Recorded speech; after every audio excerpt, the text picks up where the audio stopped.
Que la grâce de Dieu, que sa paix soit avec vous. Et voici une nouvelle occasion pour nous de partager ensemble la parole de Dieu. Et le Seigneur nous parle de choses merveilleuses parce qu'il a un plan pour chacun de nous. Aujourd'hui, nous allons aborder l'œuvre de Dieu dans notre intelligence. Dieu veut des croyants qu'il peut diriger, des croyants qui réfléchissent, qui se mettent entièrement à son service. Donc, Dieu nous donne une intelligence renouvelée quand nous venons à lui. Le texte biblique, c'est Romains 12 au verset 2, un seul verset. Nous en avons entendu beaucoup avec les enfants qui ont récité beaucoup de versets. Donc, nous allons lire un verset ici qui dit « Ne vous conformez pas au siècle présent », c'est-à-dire à la mode, à la façon de faire qui existe autour de vous. Ne vous conformez pas à tout ce que votre culture, à tout ce que votre environnement cherche à vous imposer. Mais soyez transformés par le renouvellement de l'intelligence afin que vous discerniez quelle est la volonté de Dieu, ce qui est bon, agréable et parfait. Ce renouvellement de l'intelligence doit être quelque chose d'extraordinaire. Avec l'intelligence renouvelée, je pourrais discerner quelle est la volonté de Dieu, ce qui est bon, agréable, parfait, et ça correspond vraiment à mes besoins. C'est de ça que j'ai besoin. Donc, je voudrais commencer ce message en disant que l'intelligence, c'est important, extrêmement important. Bon, ce n'est pas ce que vous pensez. Dieu ne demande pas une intelligence extraordinaire. Il n'attend pas de nous que nous devenions tous des Einstein, des personnes tout à fait extraordinaires qui font des découvertes dans les sciences, dans la littérature, dans les arts. Non! Mais il veut que tu viennes à lui étant entier, c'est-à-dire avec ton intelligence. Parce que lorsque Dieu te parle, lorsque Dieu touche ton esprit, mais il faut que ce qu'il t'a dit, que tu t'efforces de le comprendre, de le mettre en application. Donc Dieu a besoin que tu apportes ton intelligence à son service. Et c'est ici qu'il y a deux erreurs très graves. Deux erreurs très graves. La première erreur, ce sont les personnes qui pensent être tellement mauvaises qu'il ne faut pas du tout apporter leur intelligence à Dieu.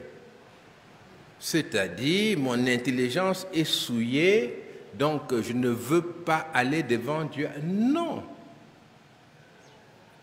L'intelligence, c'est comme un système mécanique interne en nous. Nous recevons des données, nous les analysons et nous produisons autre chose. Notre intelligence, c'est vrai, a été souillée par le péché, mais Dieu veut que nous apportions à lui tout ce que nous sommes. Alors, qu'est-ce qui se passe avec ceux-là? Premièrement, ils commettent un grave péché parce que Dieu nous demande de l'aimer de tout notre cœur, de toute notre force et aussi de toute notre pensée. Et ce terme intelligence se traduit tantôt par intelligence, par pensée. Vous allez regarder dans l'Ancien Testament et dans le Nouveau, et bien souvent, ce sont des termes équivalents. Aimer Dieu de toute ma pensée, c'est-à-dire m'efforcer même de me concentrer sur sa personne et de me demander, est-ce que je suis en train de lui plaire ou de lui déplaire? Ce que Dieu dit là, comment est-ce que je le comprends? Et nous devons aimer Dieu de toute notre intelligence. Et la plupart des défaites spirituelles commencent par la pensée, dans notre pensée. Pour tenter la femme, le diable l'attaque, il lui parle et le diable a une victoire intellectuelle sur la femme.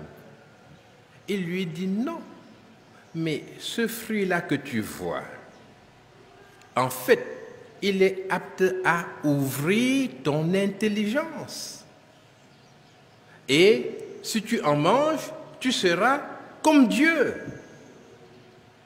Et lui dit, mais tu penses que Dieu t'aime beaucoup, pourquoi il t'a interdit quelque chose? Il t'a interdit cela de peur que tu ne deviennes comme lui.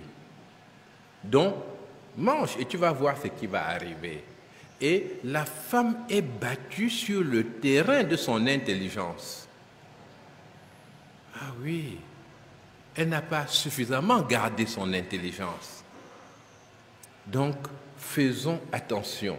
N'abandonnons pas notre intelligence. Le texte de l'Ancien Testament parle du diable qui vient et qui parle. Mais aujourd'hui, comment vient le diable? Le diable vient comme un esprit. Et quand il arrive, supposons que vous ne voulez plus réfléchir quand il s'agit de questions spirituelles.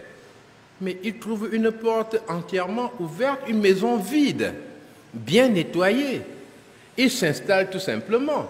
Il n'y a même pas de discussion, puisque tout ce qui vient sera forcément accepté. L'intelligence doit être associée à toutes nos activités et même à nos activités spirituelles. Je devrais dire plus spécialement à nos activités spirituelles. Vous mettez de l'intelligence pour étudier l'histoire, la géographie, les mathématiques, au bureau, faire la comptabilité, pour écrire des chants, pour bien chanter. Mais concernant les choses de Dieu, vous devriez mettre encore plus d'intelligence. Dans l'Épître aux Corinthiens, l'apôtre Paul parle à une église où il y avait des pratiques qui avaient cours, où il y avait, mettons, le don spirituel du parler en langue dans cette église de Corinthe. C'est la seule église dans le Nouveau Testament où nous voyons cette pratique du parler en langue. Et l'apôtre Paul leur dit que quand on parle en langue, l'intelligence est stérile, l'intelligence ne participe pas. Et il leur dit, quand on est avec les autres, qu'est-ce que je vais faire? Je vais prier par l'esprit, mais je prierai aussi avec l'intelligence. 1 Corinthiens 14, 15. Il dit, je vais prier par l'esprit au contact de Dieu. Quand nous prions par notre esprit. Mais il dit aussi avec l'intelligence, je chanterai par l'esprit, mais je chanterai aussi avec l'intelligence. Autrement, si tu rends grâce par l'esprit, comment celui qui est dans les rangs de simples auditeurs répondra-t-il Amen à ton action de grâce, puisqu'il ne sait pas ce que tu dis? Donc pour l'apôtre Paul, c'était très important que même dans l'exercice de ce don spirituel qui était de parler en langue, que les choses soient traduites pour que l'intelligence des autres soit atteinte, et même l'intelligence de celui qui avait parlé, et ainsi il allait être édifié. C'est aussi pour cela que pendant la réunion de prière, pendant l'adoration, nous avons l'occasion aux uns et aux autres de parler l'un après l'autre. On pourrait bien parler tous ensemble. Vous voyez, si on a vraiment très peu de temps, 2 minutes, et que chacun doit parler à Dieu, ben, on peut parler, élever une joyeuse clameur vers le Seigneur nous entend. Mais quand nous sommes ensemble, nous voulons lui apporter notre adoration, nous parlons, nous rendons grâce et l'autre est édifié. C'est-à-dire, il entend et son intelligence est touchée. Paul nous demande donc de ne pas nous confier simplement en l'action miraculeuse du Saint-Esprit qui va m'édifier dans l'Église simplement parce que je suis assis là et qu'il y a quelque chose qui se passe. Non, Paul dit, allons plus loin, profitez de ce que nous sommes ensemble, écoutons la prière les uns des autres et nous allons tous gagner parce que notre intelligence sera touchée. Donc, dans cette première erreur que j'ai citée là, on voit généralement beaucoup de gens qui disent dans ces mêmes églises, qui le pratiquent, qui disent être possédés. Je crois que le taux de personnes se déclarant possédées, je ne dis pas le taux de possession, parce que parfois les gens disent qu'ils sont possédés, on ne sait pas ce qu'il en est exactement, mais le taux de personnes se déclarant possédées est très très élevé là-bas. Et d'ailleurs, ces possessions deviennent des maladies chroniques, c'est-à-dire il est possédé, il est délivré, il est possédé, il est délivré. C'est un cycle. J'ai été pendant 10 ans dans une église où se pratiquait ce baptême du Saint-Esprit par imposition de mains et abandon de l'intelligence pendant l'imposition des mains. N'est-ce pas? Il faut penser à rien, il faut ouvrir la bouche, dire n'importe quoi. Mais il y avait des gens qui étaient délivrés tout le temps, c'est-à-dire ils étaient inscrits presque comme étant possédés. Et ça ne les embêtait pas. Jusqu'aujourd'hui, c'est ça qui m'étonne, ça ne les embêtait pas. Bon. Je me dis peut-être qu'on est déclaré possédé, ça donne le droit de faire certains péchés sans être grondé, n'est-ce pas, hein? Parce que si je vole, hein, je suis possédé par le vol, excusez-moi, c'est l'esprit qui m'a poussé. Je me dis que c'est peut-être cela qui les aidait. Si je vis dans la fornication, c'est un démon de fornication qui m'a possédé et puis je ne veux pas faire, mais je suis obligé, vous voyez. Donc peut-être les gens raisonnent comme ça et disent, je m'inscris comme possédé. Je crois que ces gens-là, Dieu les punit, hein? Inacceptable dans une église. Maintenant, la deuxième erreur, c'est de se dire que je vais mettre mon intelligence au service de Dieu, mais je vais m'efforcer d'organiser l'église comme je l'entends. Vous voyez, David avait eu cette pensée-là, je vais construire une maison pour Dieu. Et Dieu est intervenu, il a dit, c'est moi qui gère ces questions-là. Et ensuite, David dit que c'est avec un écrit de la main de Dieu que c'est là qu'il a eu les plans de la maison de Dieu. Donc, ce n'était plus les plans qu'il avait imaginés lui-même. Mais Dieu est intervenu. Il a dit à David, ton intelligence n'est pas suffisante. Ton intelligence n'est pas appropriée pour le faire. Il faudra une intelligence supérieure pour me servir. Et donc, la deuxième erreur, donc, c'est de penser que notre intelligence est suffisante pour nous intéresser, pour nous occuper des choses de Dieu. C'est pour ça que ce texte dit « Ne vous conformez pas au siècle présent ». C'est-à-dire que notre intégration sociale ne doit pas être pensée selon le monde, mais selon la pensée de Dieu. Il ne s'agit pas pour nous de faire comme les autres. Et c'est une grande tentation pour le chrétien. Jésus dit,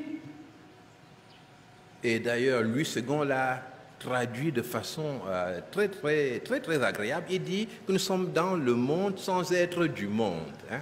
Et il veut dire que nous sommes dans le monde, nous vivons dans le monde, mais nous ne vivons pas comme les autres. Nous vivons avec des principes différents, mais avec un moteur différent. Et ce moteur, c'est le Saint-Esprit. Alors, comment est-ce que je vais réussir à vivre une vie différente, une vie selon Dieu, sans m'exclure du monde? Je crois que la peur de beaucoup d'enfants de Dieu, c'est d'être rejeté.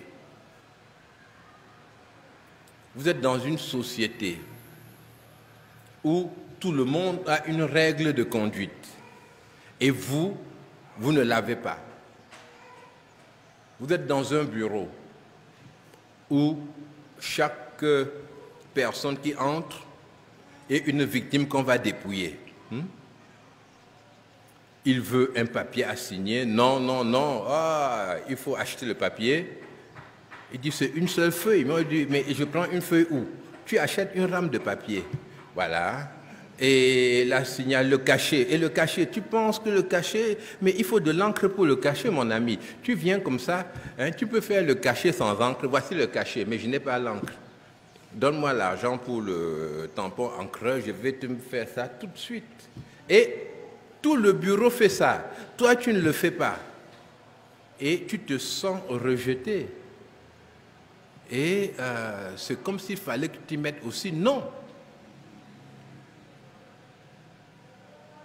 Dieu ne veut pas que nous sacrifions notre foi à l'intelligence selon le monde. Et l'intelligence, notre intelligence naturelle, va nous conduire à transporter ce que nous voyons dans le monde, à le transporter dans la maison de Dieu. Nous allons faire des chants qui vont ressembler comme 2 gouttes d'eau aux chants que fait le monde. On se dit, il suffit simplement d'enlever les paroles comme je veux boire ce soir pour dire je veux prier ce soir. Maintenant, le chant devient un chant chrétien, hein, et puis ça va aller. Oui, c'est notre intelligence naturelle qui dit cela. Mais est-ce que Dieu n'apporte pas une créativité supplémentaire, une marque qui vient de lui, une capacité de bien faire? Nous voyons des gens danser. Et les danses qui sont faites par les croyants, les ballets et tout, mais dans beaucoup de cas, il n'y a pas de différence. C'est comme une simple importation des danses mondaines. Et les gestes sont des gestes, c'est impensable. Et vous voyez, plus on continue, plus on trouve naturel. À la fin, vous demandez, mais qu'est-ce qui est même mauvais là-dedans? Parce que vous avez fait un grand chemin, n'est-ce pas? Chaque jour, vous avez baissé vos standards. Et finalement, vous trouvez que la même danse qu'il y a dans les bars, la même danse qu'il y a dans les concerts honteux que fait le monde, eh bien, c'est la même danse que l'on va danser parmi les croyants. Même au niveau de l'habillement, qu'est-ce qu'on voit? On va servir Dieu, on est d'accord, mais il ne faut pas qu'on soit trop loin du monde. Et les gens expliquent, hein, je dois m'habiller comme les autres, parce que quand je m'habille comme ça, ça attire les gens. Je vous assure, les gens, on raconte, mais je ne vois pas de gens qui attirent. Ou bien s'ils attirent les gens, mais ce n'est pas pour prier, parce que ces gens-là, ils reconnaissent leur symbole. Je vois beaucoup de parents aujourd'hui qui achètent des pantalons déchirés pour leurs enfants. Ils appellent ça le destroy, n'est-ce pas? Le destroy, ça semble être quelque chose de bien d'avoir un vêtement qui a des trous, n'est-ce pas? Et on voudrait dire aux promoteurs dans les églises de ces modes-là, mais les trous, il faudrait au moins que vous expliquiez aux autres où on met les trous, hein? Parce que vous mettez les trous sur le genou, mais d'autres mettent les trous ailleurs encore. Vous voyez ça? Et ils pensent que comme tel ancien, tel frère ou telle sœur fait cela, moi aussi je veux trouiller mon vêtement partout. Mais quel est cet empressement à faire entrer l'esprit du monde dans l'Église? Généralement, la mode prenait presque 10 ans pour passer du monde dans l'Église. Mais actuellement, c'est pratiquement instantané. C'est vrai qu'il y a Internet. Et nous asseyons pour assister à un ballet des jeunes. Nous ne reconnaissons pas les danses qu'il y a. Nous sommes surpris. Et en plus, tous les enfants, ils ont des jeans qui sont déchirés. Mais à quoi correspond cette culture? quel est le message qui est véhiculé. Et même la religion s'adapte au monde, c'est-à-dire à ce qui est acceptable. Beaucoup de croyants, même des croyants authentiques, se disent que voilà, j'ai ma religion, l'autre a sa religion. Bon, sa religion peut l'aider aussi, ça conduit toujours à Dieu, parce qu'ils n'ont pas réfléchi assez. Parce que dans leur intelligence naturelle, Dieu a parlé à chacun et puis chacun est dans son couloir.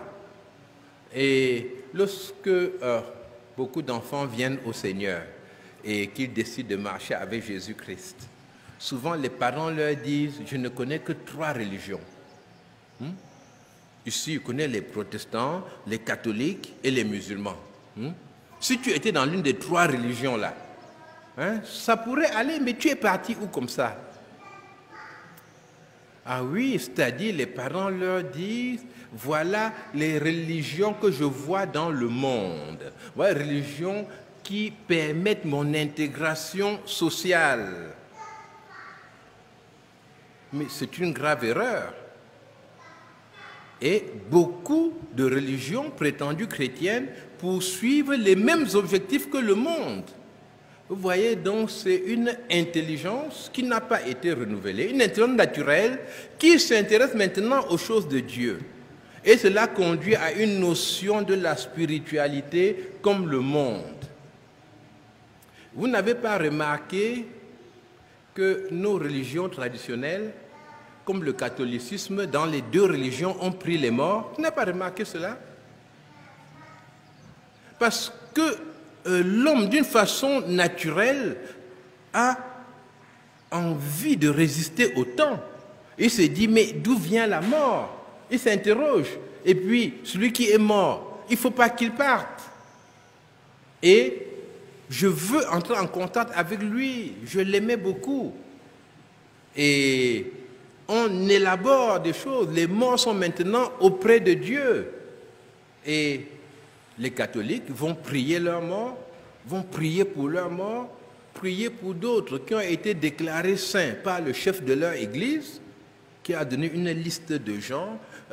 Voilà, désormais, ces gens-ci, vous pouvez les prier aussi et ça va vous faire du bien.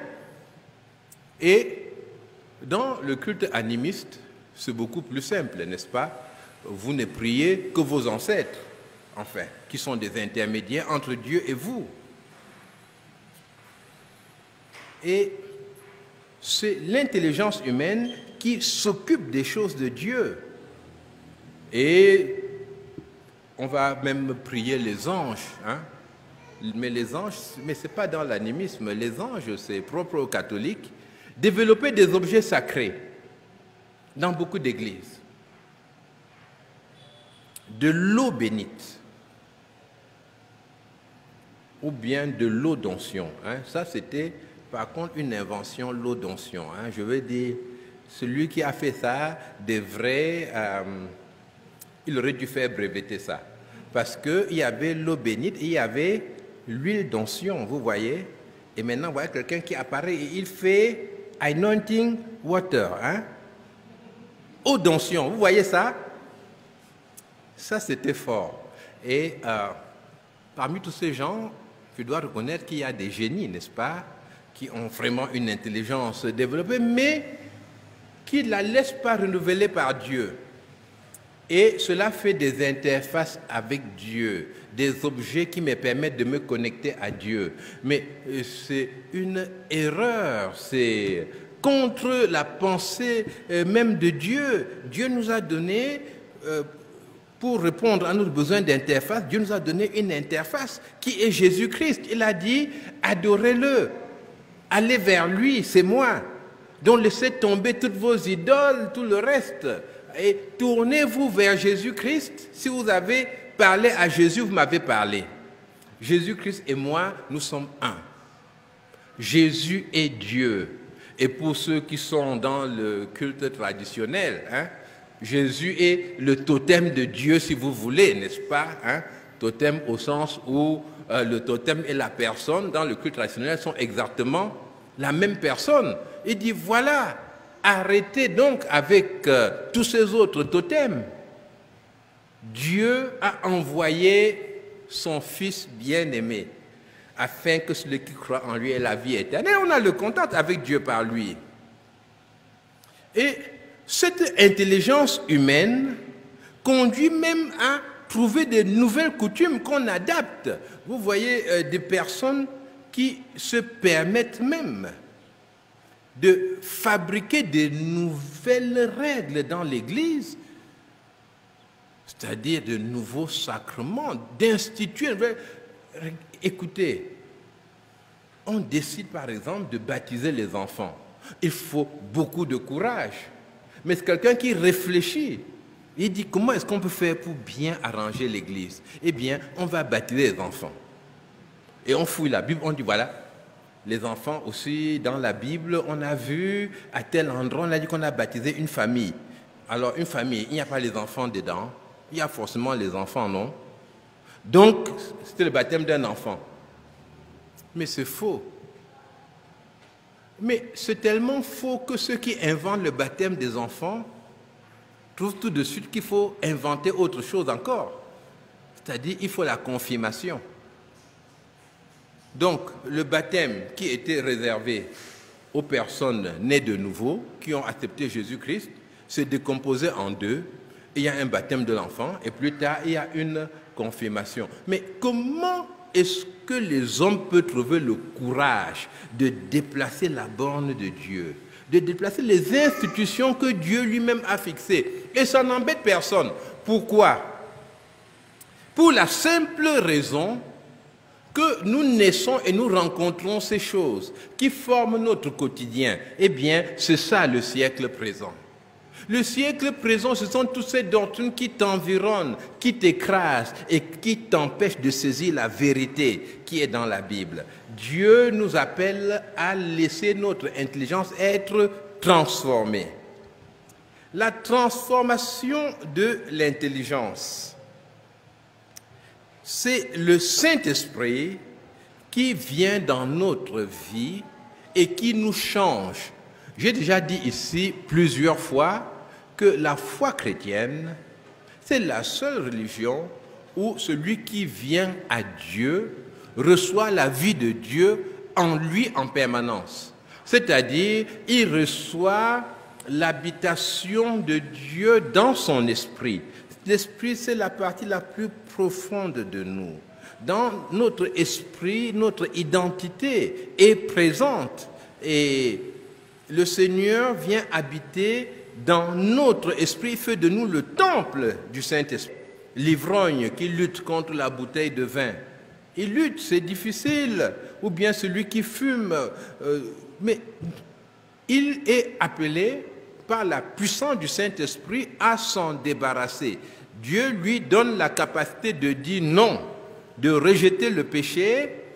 Et d'ailleurs, l'apôtre Paul dit que le péché n'aura plus de pouvoir sur vous. Donc vous pourrez dire non par la capacité que le Saint-Esprit de Dieu vous donne. Et on résiste au péché, aux mauvaises habitudes, oui, pour plaire à Dieu, mais le Saint-Esprit nous conduit plus loin. Il nous aide à rejeter vraiment ces choses. Le Saint-Esprit te conduit à perdre cet esclavage à ces choses. Il est capable de détruire l'attraction que ces choses exercent sur toi. C'est une question de puissance. Il enlève à nous cet attrait et maintenant, étant libre, il nous conduit dans des directions nouvelles pour recevoir ce que Dieu a préparé pour nous dans sa grâce. Le Saint-Esprit nous fait entrer dans les œuvres que le Seigneur a préparées d'avance pour nous afin que nous les pratiquions. Le Seigneur dit, c'est Ézéchiel 36, 26-27, « Je vous donnerai un cœur nouveau. Je mettrai en vous un esprit nouveau. J'ôterai de votre corps le cœur de pierre et je vous donnerai un cœur de chair. Je mettrai mon esprit en vous et je ferai en sorte que vous suiviez mes ordonnances, que vous observiez et pratiquiez mes lois. C'est ce que le Seigneur dit dans le livre d'Ézéchiel au chapitre 36, au verset 26. Donc, le Saint-Esprit renouvelle notre façon de voir les choses. Dans la communion avec Dieu, nous grandissons dans la connaissance de Dieu. Le Seigneur est présent dans notre esprit et de notre esprit, il vient transformer notre intelligence. Et il ne veut pas que nous marchions simplement selon la même intelligence, la même façon de voir que nous avions. Il nous apporte une nouvelle créativité, une nouvelle vision de la vie. Nous devenons citoyens du ciel. Il met en nous la capacité d'aimer, nous rend capables de compter sur lui.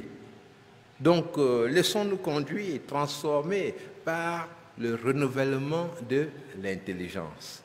Apprenons à raisonner selon Dieu. Il met sa parole au cœur de notre raisonnement et nous cherchons à lui plaire et chaque jour, nous recevons des capacités de réflexion supérieures. Que le Seigneur vous bénisse abondamment. Amen.